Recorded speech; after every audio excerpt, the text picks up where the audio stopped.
Hello guys, welcome back to my channel. Jumpa lagi sama John Itung. Oke teman-teman, lagi-lagi masuk nih ke counter kami ya, Oppo A3s dengan kendala LCD bukan renggang lagi, bukan kurang rapat lagi, tapi udah copot guys. Ini teman-teman bisa perhatikan, udah nyaris, bukan nyaris, udah copot. Ini kenapa masih melengket?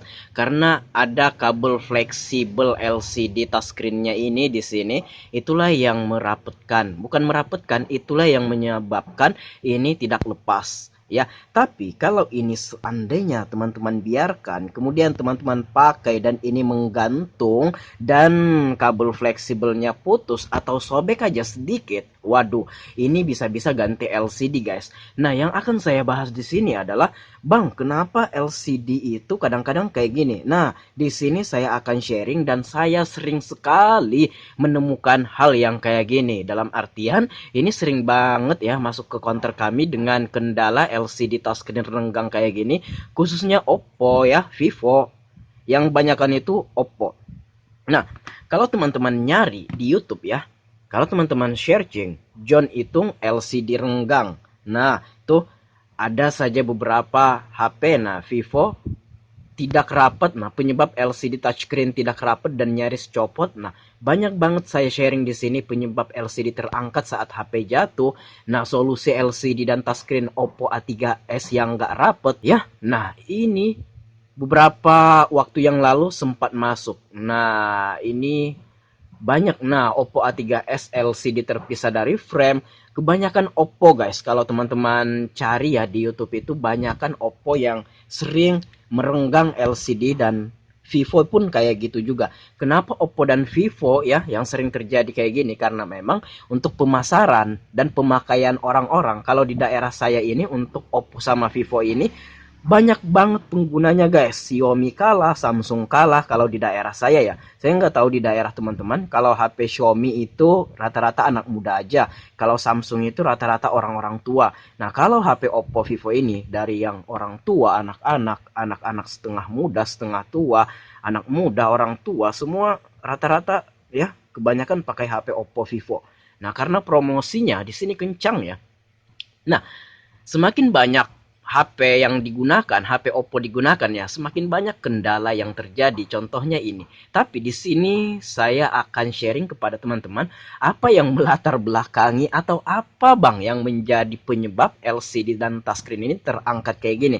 Yang pertama adalah ya, itu bisa disebabkan beberapa faktor ya, faktor luar misalkan terhempas ya, atau HP-nya ini sering panas. Tapi kalau untuk sering panas itu nggak terlalu mempengaruhi sih, karena panasnya mesin itu yang nggak sampai ke sini juga lah.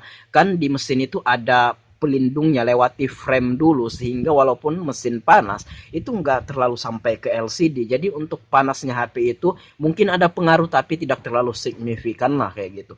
Nah, yang sering banget terjadi itu kadang-kadang jatuh. Begitu terhempas, kadang-kadang langsung renggang. Nah, ada pun juga yang nggak jatuh, yang nggak kena air, tiba-tiba renggang. Kenapa bang kayak gitu? Nah, di sini saya akan memberikan jawabannya. Di sini berdasarkan pengalaman yang saya alami, dan saya tanya itu konsumen saya kenapa bisa renggang. Kadang ada yang jatuh, kadang ada yang nggak diapa-apain renggang sendiri. Baiklah, di sini saya akan kasih tahu atau sharing lah. Saya nggak ngasih tahu karena di sini kita sharing ya, kita sharing kepada teman-teman berdasarkan pengalaman kita. Nah, jadi setelah saya perhatikan di sini guys ya, sebenarnya ini sudah saya jelaskan di video-video yang lalu lah, tapi saya jelaskan lagi untuk memperkuat saja, memperkuat apa yang saya sharing di sini. Nah, di sini kan ini renggang. Kenapa bisa terjadi renggang kayak gini? Itu dia untuk HP Oppo ya, Oppo Vivo, saya udah meneliti, saya udah melihat, dan saya udah beberapa tahun di servis HP ini. Ya sedikit banyaknya adalah informasi yang bisa saya sharing kepada teman-teman ya. Kenapa dia bisa renggang kayak gini? Itu dia tidak menggunakan lem LCD, tapi dia hanya menggunakan double tip ya. Secara kalau kita tahu dan saya simpulkan bahwa kalau double tip itu daya rekatnya atau daya atau kekuatan lengketnya itu tidak sekuat lem LCD khusus ya. Ini lem LCD khusus ya. Nah, ini jauh lebih kuat daripada double tip. Nah, bahkan kalau ini kita lemkan, bahkan mau dibuka pun susah. Apalagi hanya terjatuh kayak gitu. Nah, mungkin HP-nya yang rusak, LCD-nya tetap melengket. Karena saya udah pernah testimoni HP orang yang renggang, saya lem pakai Zanlida T7000 ini, ya. Dan kemudian bukan beberapa tahun, setahun berikutnya HP-nya rusak dengan kerusakan yang lain. Pas saya cek LCD-nya masih sangat melengket. 1 tahun loh, bayangkan. Itu padahal sering jatuh. Nah, jauh lebih kuat Zanlida T7000, bukan T7000 saja sih. Intinya lem LCD itu lebih kuat daripada double tip.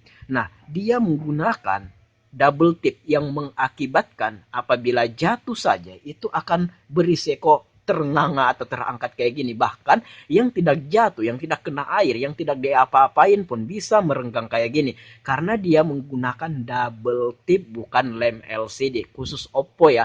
Oppo Vivo, Oppo A3s, Oppo A5s. Nah, untuk Oppo yang lain yang belum saya pernah tangani, saya nggak tahu. Tapi untuk sekelas Oppo A3s, A5s, dan sebangsa-sebangsanya itu, sekelas-kelasnya itu rata-rata pakai double tip, bukan lem. Sehingga apabila terjatuh saja ya akan berakibat ternganga kayak gini karena memang kurang kuat. Kemudian LCD bobotnya, beratnya itu lumayan berat guys, LCD touchscreen ini. Sehingga apabila kita menggunakan double tip itu hanya beberapa waktu saja. Itu nggak akan tahan lama, dia pasti akan terangkat walaupun kita pakai HP-nya kayak gini. Kan kadang-kadang kita baringkan kayak gini nah, tiarap kayak gini nah, kayak gitu kan. Nah, itu bisa menyebabkan karena bobotnya ini berat guys. LCD touchscreen-nya ini berat loh. Ini kalau kita timbang berapa on ini? Saya belum pernah menimbangnya, tapi ini berat ya. Sehingga kalau bukan lem yang kita gunakan, inilah akibatnya dia akan merenggang kayak gini. Di sini saya berbicara berdasarkan fakta yang saya alami di sini dan saya tanya juga ke konsumen saya, dan di sini saya buat videonya barangkali teman-teman mencari informasi. Kenapa sih HP itu kadang-kadang renggang kayak gini, khususnya Oppo sama Vivo? Nah, karena ya seperti yang saya bilang tadi, dia pakai double tip, terus juga LCD touchscreen-nya ini bobotnya berat, sehingga double tip pun hanya beberapa waktu saja, enggak tahan lama dia akan merenggang walaupun enggak diapa-apain, walaupun enggak jatuh, walaupun enggak masuk air. Ada beberapa HP yang kayak gitu, khusus Oppo, Vivo ya. Oke, nah untuk pengelemannya ini silahkan cek deskripsi, saya akan membagikan atau saya akan bertutorial bagaimana cara mengelem HP yang renggang kayak gini yang di tanganku ini. Silahkan cek deskripsi. Nah, di sini saya menjelaskan dulu kenapa ini bisa kayak gini, renggang kayak gini, yaitu karena dia pakai double tip, tidak pakai lem. Terus juga bidang untuk melekatkan double tipnya itu tidak terlalu besar, sehingga teman-teman bisa lihat ini bidang untuk menempatkan double tipnya itu tidak terlalu besar, sehingga daya lekatnya pun tidak terlalu lekat kayak gitu. Udah pakai double tip dan bidangnya pun sedikit sehingga daya lekatnya itu kurang. Nah, kayak gitu. Terus untuk di tengah LCD, dia tidak mengasih lem seperti Samsung. Kalau Samsung ada aja yang mengasih lem di tengah-tengah LCD, tapi untuk yang ini tidak, hanya di sampingnya saja keliling kayak gitu. Itu pun bidangnya tidak terlalu lebar ya, sehingga daya lekatnya kurang. Oke, mungkin demikian saja video kali ini. Semoga ini bermanfaat buat teman-teman semua. Jika teman-teman ingin sharing, silahkan DM Instagram ya. Instagram saya ada di sudut kiri bawah video ini. Atau teman-teman ingin bertanya atau ada pendapat lain soal ini, silahkan komen-komen di video ini. Silahkan kasih komentar di bawah. Kalau teman-teman ingin sharing ya seperti kata saya tadi, silahkan DM saya di Instagram. Instagram saya ada di sudut kiri bawah video ini guys. Baiklah, di sini kita akan mengelem dulu LCD touchscreen-nya. Untuk video tutorialnya silahkan cek deskripsi. Saya akhiri video ini. Terima kasih telah menyaksikan video ini. Saya John Itung. See you the next video, my brother.